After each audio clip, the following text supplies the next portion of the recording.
This weekend, a groundbreaking comedy kicks off at the Guthrie Theater in Minneapolis. For the People is the first Native American created play to hit the Guthrie Theater's big stage. It is set in the Minneapolis Native community on Franklin Avenue, also known as the American Indian Cultural Corridor.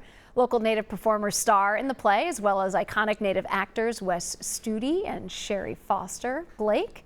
So for more, WCCO web producer Cole Primo spoke with the co-playwrights of the show, who collaborated with the Native community in Minneapolis for years in the lead up to For the People.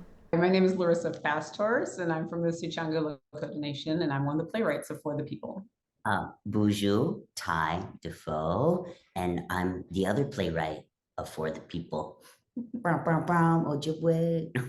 It is the first Native created play at the Guthrie on one of their main stages, which is unfortunate.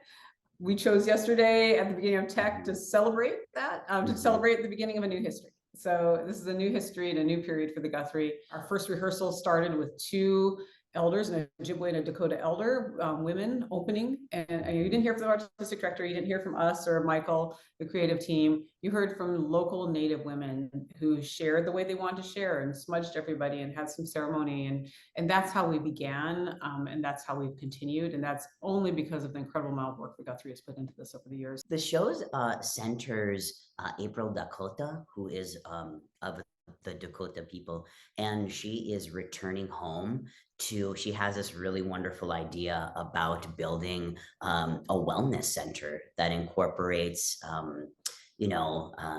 different ways of being in life. When you go home, you go away from home and you return home, and what that is. And so when April Dakota returns home, she encounters the All Nations Indigenous Hybrid Task Force of Franklin Avenue. And if folks don't know, who are listening or watching this, Franklin Avenue is one of the corridors of Native Indigenous peoples here in the Twin Cities. So a lot of it is about April building this wellness center on Franklin Avenue.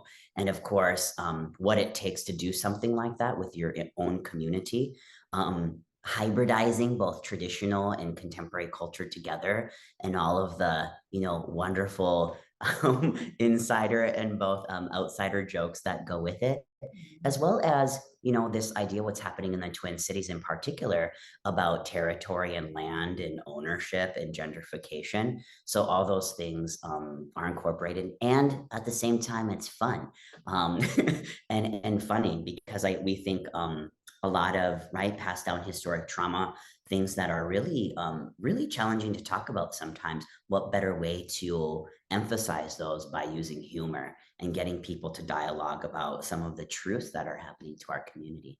Oh my gosh, wow, our cast, they're insane. I know. Yeah, it's half local actors that you all will know because they're on lots of stages. We have Ernest Briggs, who is the artistic director of Turtle Theater Collective, and you've seen him on stages around town.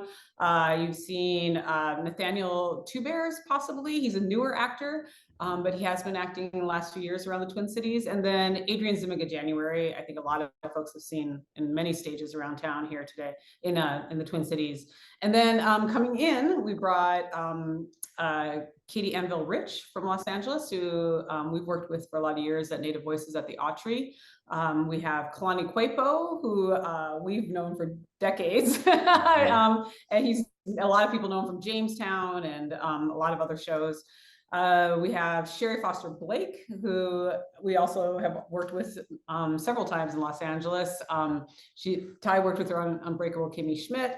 And of course, we have Wes Studi. If you don't know who he is, you've had your, head in a cave somewhere for 20, 30 years. The guy's been in literally dozens and dozens of films. And so he's making his return to stage after 23 years. He is the funniest human. One of the funniest people I've ever met. He's hilarious. So I think people are really going to enjoy seeing this side of him. We really hope the audiences, just have a really great time. That's primary to us. Nearly every person we spoke with in the Twin Cities, Indigenous person, said it has to be funny. I mean, we're funny, and we we're humorous, and that's a core value of our various indigenous cultures here in the Twin Cities. Yeah, I think for this too, like it's interesting thinking about Franklin Avenue itself and bringing that to the stage. You know, thinking about a play like this, there are so many mirrored reflections, not only of like local owned indigenous run businesses who have lasted on that avenue for decades and decades, that are amplifying their own native languages and culture by sharing that not only with our own people, but with others so that it can survive on to the future. When I think about what reparations is, for example, this idea of doing a play like this and others, and for folks coming to the Guthrie, there is something about, right, this idea of narrative reparations that exists, right, to see our stories done by our community and to have and share that with other people. That's really exciting too. For the People runs from October 7th through November 12th. There are some ticket specials, including free tickets for Native elders. Visit the Guthrie Theater's website for more.